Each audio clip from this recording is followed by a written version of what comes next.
In this video, we're going to begin the process of then starting backwards from what we did last chapter.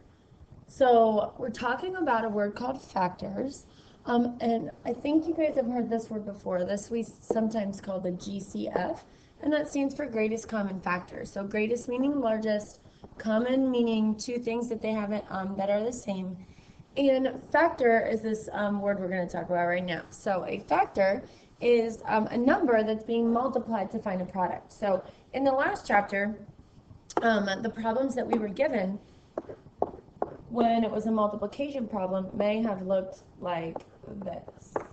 And because these are being multiplied, each one of these is a factor. So this is one factor, and this is one factor because they're being multiplied together. So because they're being multiplied to go into some number, a factor is something that can divide evenly in.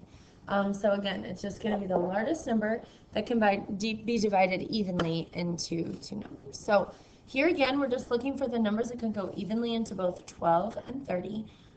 Some of you can just see it. Others need to make a list.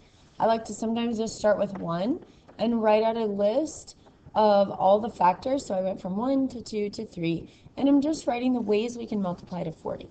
I would go to 4 next, but it's already right here on my list. So I know that this is my complete list of factors. And then I'm going to do the same thing with 30. So we have 1 times 30, 2 times 15, 3 times 10. 4 does not go in evenly, and 5 goes in 6 times. So this is my complete list of factors, and I'm just looking for the biggest one. That's what that G stands for. So if I start here on the right, I see that 6 is the biggest number in both lists. So 6 is the GCF, okay? Sometimes our GCF is a variable.